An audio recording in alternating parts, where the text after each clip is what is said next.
Let me begin this with you. Now, considering this particular policy decision was only implemented and announced on 13th of June, the Congress claims that this is a desperate attempt by the central government, and it also speaks about desperation by the Modi-led administration considering they've lost elections in Karnataka. So they are not really keeping in mind the benefits of the poor. They're just going about scuttling the Bhagya scheme that's been announced by the Congress party in the state. How do you respond?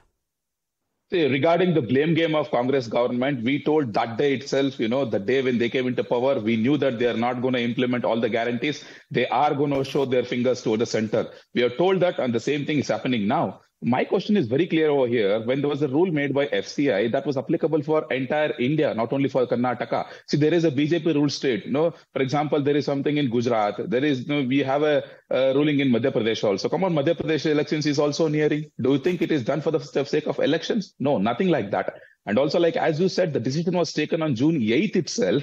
Officially would have been communicated on 12th. So intentionally looking at the decision taken, looking at the implementation date only, Siddaramaiah government have written this. It was made intentionally. It is not that unintentionally, just to blame the government. Now they know that, they can't supply anything. So our question is very clear. Come on, you have open market in Karnataka itself. So there's a place called Gangavati, which is known as, the richest place where the paddy is grown in Karnataka itself. Let them go and buy there and let them give it to the people of poor people of Karnataka. Who is denying that fact? And also, let me tell you, and also there is an issue with the rain also in the state of Karnataka now, and also in most of the parts of the state. So basis that only FCI have taken a decision. And you know that there is an exception for northeastern state. This is done with a good intention, not with a bad intention. So when you mention failing monsoons and also the rain in Karnataka, why does it not form find mention in this entire interministerial meet that was held on June 8th? Nothing about the monsoons really was part of the minutes of the meeting, something that has been shared with the media. Why not? No, that was not part of the meeting. What I am telling is, keeping that also in the mind, they would have taken that call. And also the price fluctuation, if you see on June 7th, there was 8% increase on wheat price. So that's the key point which we are missing over here. So because of that only FCI, made such kind of policy. So there is a scientific explanation for that. As I told you, it is applicable for all the states. We are asking very clear now, at least people of Karnataka knows that it's Narendra Modi ji who gave 5 kg of rice from past 4 years for 80 crore plus Indian, that too for 7 crore plus Kannadigas from past 4 years. That fact is known. And also, if you recall, between 2013 to 2018, when Siddaramaiah was the chief minister, the central government, the Modi-led government was giving 27 rupees for the rice, and the Siddaramaiah government was giving only 3 rupees for the packing material. And by giving 3 rupees for the packing material, they were claiming that they're giving entire amount of rice to the people of Karnataka. So that's the lie they spread. Even now also they're spreading the same lie. No, Mr. Vishwa, I want to understand this one thing. There was a policy decision that was decided. The first proposal was implemented, or possibly the conversation began on the 8th of June. Why did it not reach the FCI when the FCI went ahead and agreed to giving those 2.22 metric tons of rice to Karnataka? No, it was not on June 8th. Let me recall, it started on May 2nd. All this explanation at the center started on May 2nd itself, where there was not even election happened in the state of Karnataka. It started then. From then, these discussions were happening. It was taken scientifically, just like that, in a day or two, it has not been taken. And also, I have to ask one more question to my, Congress spokesperson or Siddaramaiah over here. If he's procuring so much of tons of rice for the state of Karnataka for the welfare of the poor, where is a communication between chief minister or secretary and with that of the central ministry? Where is the central ministry over here? Has Mr. Siddaramaiah gone and met the minister, or our chief secretary has gone and met the secretary? Where is that communication? FCA is only a stock holding place. So beyond that, there's a ministry, right? These guys would have gone and they would have spoken over there. Why that communication is missing here? Why that point nobody is rising here? Even today, Siddaramaiah has not spoken to the central ministry. Why is keeping quiet then? Okay, let me actually bring in Arshpreet Khadial on this. Arshpreet, would you like to actually throw light on all of these allegations that the BJP really is making? I'll go further and speak to Mr. Vishwa about the counter-protests that the BJP is also organizing in the state of Karnataka. But for these points, as they claim that they have nothing to do with the deliberate rollout of this particular policy decision that's been made against the Anna Bhagya scheme that has been rolled out by the Karnataka government. Thank you very much for the question. First things first, let's look at the chronology here. a promise was made by the Congress party that it would provide people below the poverty line with free food grains.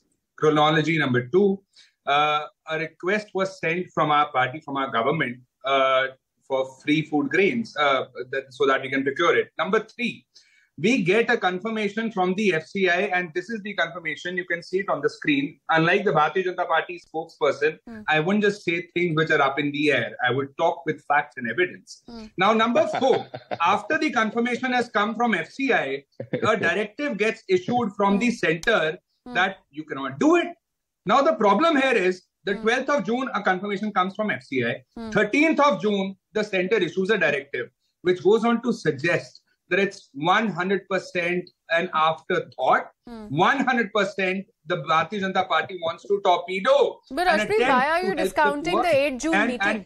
Why are you discounting the 8th June meeting? One second. Talking of the meeting, now please do not interrupt me. It's number 1. Please go ahead. See, if we see it clearly, communication is not equivalent to a directive or a notification. Communication is communication. Whatever the BJP says is not the law of the land unless it's a directive or it is there in something intangible form. There was nothing at all whatsoever because of which the FCI agreed to it. Now let's understand one thing.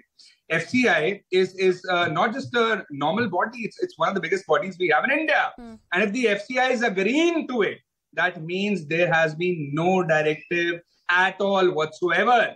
It was an afterthought of the Bharatiya Janata Party that they did not want the poor to feed themselves, their families. They do not want the welfare of the people. All they want is to do politics. All they want is that the people shouldn't be able to appreciate the Congress party if they are delivering something that they promised in first 9 weeks. Something that the BJP could not do in 9 long years. The promises made in 2014 are still, undelivered, and we are delivering things in 9 weeks itself. Number 4, you see, the Bharatiya Janata Party should tell me one thing. These food grains that we are talking about, they are rotting in godowns. And just because, you think that the Congress party would be delivering upon their promise, people would appreciate that you are trying to torpedo it. What about the rotting of the food grains? You are anyway destroying it. It would have gone into somebody's stomach. It would have fed some families. Some poor people, would have been able to eat. When the Siddaramaiah government, or in fact, when Congress made that guarantee, the 5 guarantees, out of which 10 kilograms of rice per individual, per family of families which are the BPL families in Karnataka was made, when that promise was made, clearly they were not really piggybacking on the central government to help them with the procurement of rice. So why are you actually making that point? That'll go against you. Yes, I'll tell you what. See, the point was never that the central government is supposed to help us. It was never the point. What is to be seen here? That the Congress party made a promise. Congress party is trying their 100% to deliver upon the promise. Has gotten a confirmation also from the requisite body FCI. And after that, the Bharatiya Janata Party has to intervene, has to stop it, torpedo it, just because it is not the government that is doing it. And this step-motherly treatment that's a legitimate point. And this Arshpreet, yes, Arshpreet is making a legitimate point. Mohan Vishwa, I would bring you back in. The fact that I would repeat the question that I asked you earlier. If there was some sort of a decision that was made on June 8th, why did you wait till the 13th of June for the announcement of that implementation? That was a day after the Congress received a confirmation note by the FCI. See, I'm telling you, you are missing again. It started from May 2nd. Why you're going whenever it started? Why June 13th is my question. No. May 2nd to June 8th, there is a chronological order. This is that only they have done it. Okay? So just because, the Congress, I'm telling you, you think other way around, Congress would have sent a letter intentionally knowing the fact that, by hiding June 8th meeting, minutes of the meeting, they would have done that, right? You should ask the same question to him. And my Congress spokesperson who is sitting here. No, but what does the Congress have to do about an interministerial meeting? This is what happens if you listen to a PR consultant and do elections. After that, if you take him also as a consultant to run the government without even just answer